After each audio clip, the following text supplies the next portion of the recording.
set.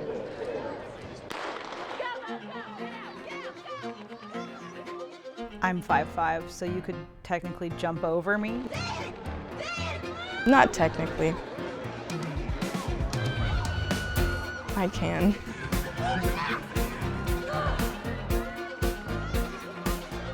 I'm Miracle Ailes, and this is my origin story.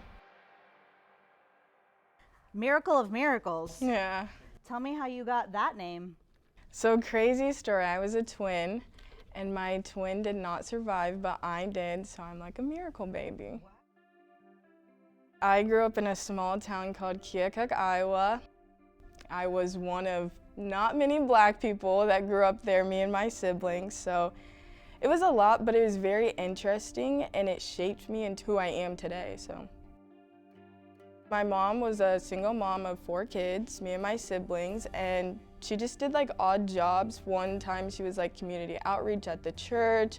She worked at Goodwill for a little bit, but her biggest thing was just making sure her kids were taken care of and putting us in sports. Was sports a big part of like your family culture growing up? Yes, everybody did sports. Where are you in the lineup? I'm the baby. You're the youngest. Yeah. But watching my siblings do track and like following after them, it was so easy to pick up on. High jump, it was just like my brother did it, my mom did it, so naturally I was like, oh, I'm just gonna do it. It was our 5th grade track meet. They get like all the schools together and you get to participate in the track meet, and I did high jump for the first time. And I was like, oh my gosh, this is so much fun. And all of the coaches are like, no, you have to continue doing this.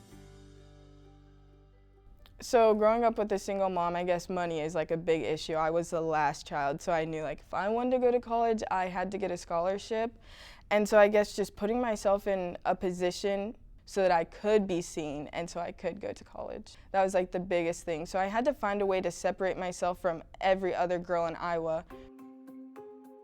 Were there moments that you felt like growing up in a small town in Iowa gave you a disadvantage, like you were overlooked for things? Definitely.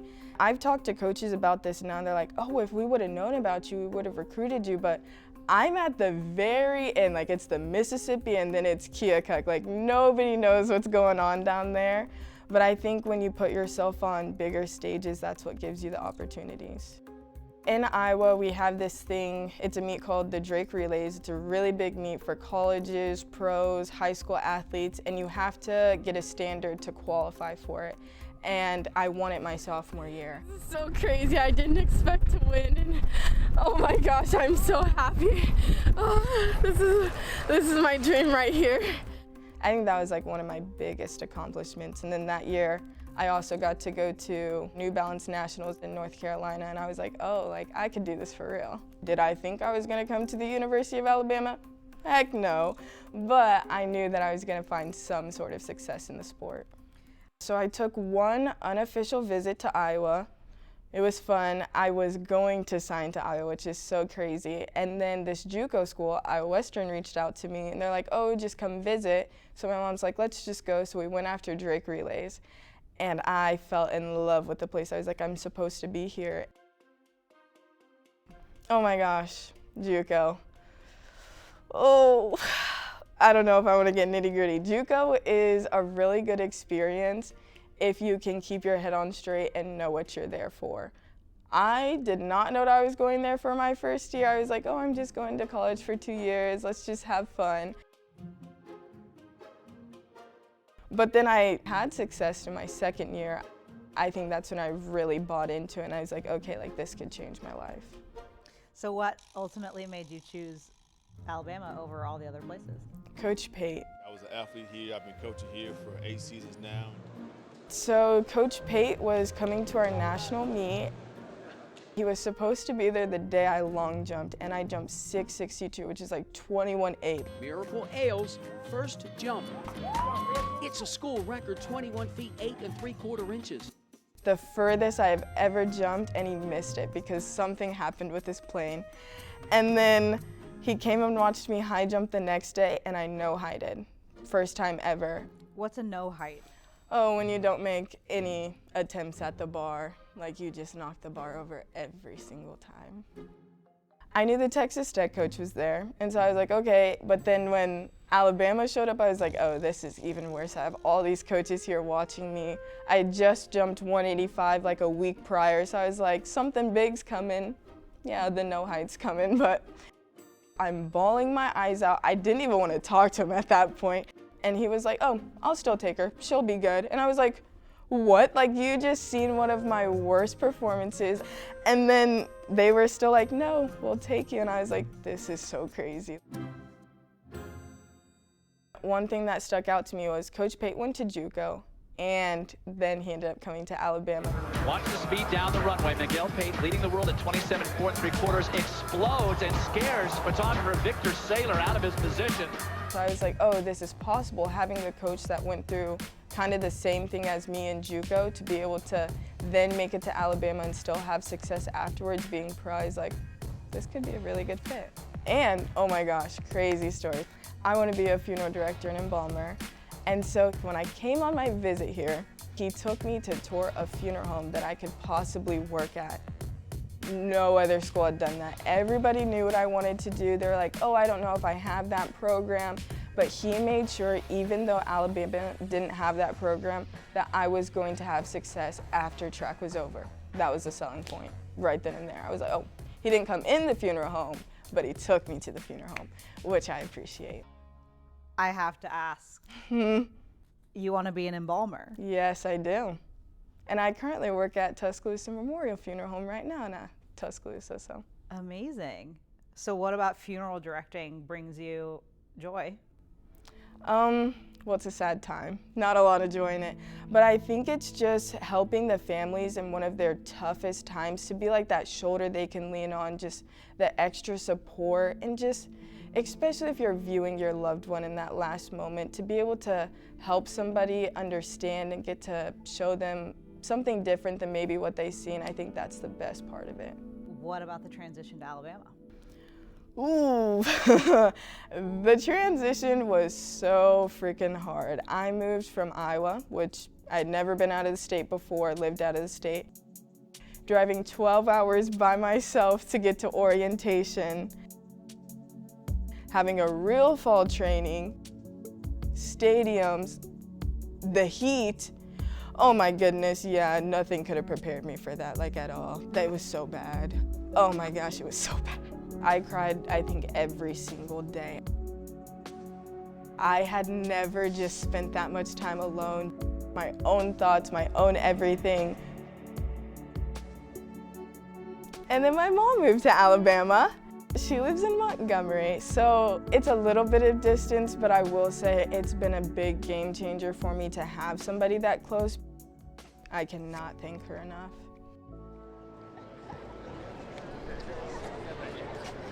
Go, go, go! Get out! Get out! Go! Before you go! It's been very hard, especially since I decided to do the multi last year for the first time. Explain to me what a multi-athlete is. Oh geez, I kind of just learned this for the first time last year. So it's 5 events in one day: the 100 or the 60 hurdles, long jump, high jump, shot put, in the 800. And you have to do all of those things? Yeah. It's not for the weak. That's just not at all. So I wanted to be a multi in JUCO, but I was too good at my individual events. They're like, we don't want to mess you up before you go somewhere else. We're just going to keep you in this. But then Coach Waters sat me down. He started typing in numbers on the computer, and he's like, you see this? This is what you could do. Also this, he's like, you're going to be a multi next year. And that's it. That's how it happened. Obviously, you want to put your best marks out there, so you're just killing yourself event after event. And then they want to kill you one last time with the 800. Yeah, it's not fun.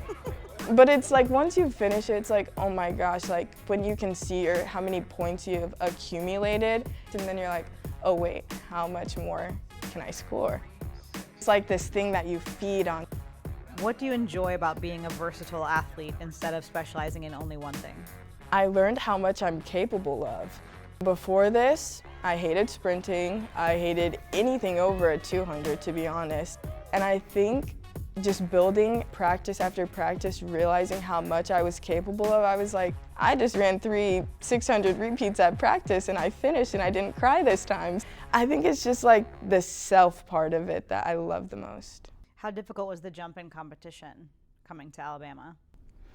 Coming from JUCO to here, I was jumping the same things these girls were jumping here. Nothing was different. The only thing that was different was my mental aspect. And so the jumping wasn't the problem. It was the things that were going on inside my head that was the problem.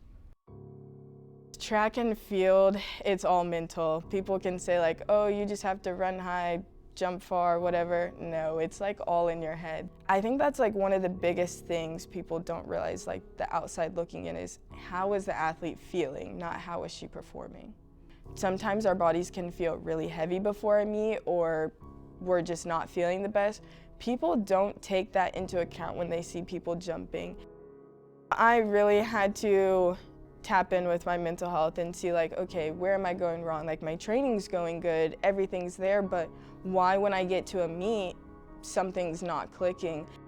I think the first step is realizing that you need somebody else in your corner. And for the longest time, I kept telling myself, well, if I'm feeling like this, maybe other athletes are feeling like this too. And I was like, but nobody's saying anything. Using my resources here at Alabama, I was able to get into therapy and really talk about things that were going wrong or what I was feeling when I was competing. And everybody was so helpful. They're like, it's good that you're reaching out. Like, we need more people like this, because if not, you just suffer silently. Was there a specific meet or jump at Alabama where your confidence really began to change? I think it would have been in Clemson. Had a full-on mental breakdown in the middle of the competition. My coach looked at me, he's like, you gotta get it together. He's like, we can't be crying out here.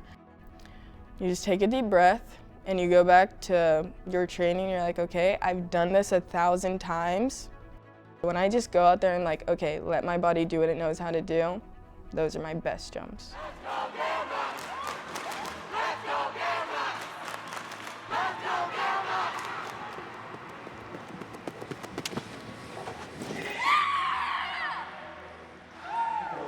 I went and I jumped 185. How? Not sure, but that right there is like, okay, I can be going through stuff mentally, but still get stuff done on the track. I was like, oh, I'm capable of a lot. Once I got that figured out, man, it's been a blast. This year, I have skyrocketed. I just have so much more confidence going into meets. Now I can go in and I'm like, I'm gonna take this one bar at a time, no matter what happens. Like, I am still an amazing athlete. This doesn't determine who I am outside of track. And I think really figuring that out helped me so much. Well, you've had successes in multiple events in Alabama. Which performance are you personally the most proud of? I would have to say my pentathlon. It's the multi, so 5 events. You got a bronze medal. Yeah. I wrote in my journal, like, I will medal in the pentathlon. And like 2nd, 3rd, 1st, I didn't care what I got. As long as I had a medal, I was like, all of this fall training, all of this hard work that I've put in for months just paid off. Roll time! So what about double duty at SEC Outdoors? Oh, it was so much fun. Jumping 187 in the same day I'm jumping 645 is crazy. Long jump's a sprint, high jump's a rhythm. So going back and forth between the both of them, it was so hard, but in the end it worked out. And what was the result? 2nd and 3rd. I was so happy. Like, if I could relive a moment, I would relive this one, because just the emotion that I had, it was just amazing. It's been a long freaking day. What goals do you have beyond Alabama in your sport? Oh, to be a funeral home director. That's really it. Like, I've accomplished all of my goals and so much more in this sport. And I think that's why I'm so thankful, because being a little girl high jumping, I never would have thought I'd be here. Never would have thought I'd get paid to do track and field and get paid to go to school and have my school paid for. So I'm blessed beyond measures. I've gotten everything and more from this sport. I'm so thankful for what the school, the coaches, everybody has just put into me to be in this position. I hope they remember me. Not the things that I did on the track, but how I showed up for my teammates, how I spoke to them. I don't really care about what I did on the track. How did I impact your life? You can do anything that you put your mind to. Anything is possible, even if you come from a small town.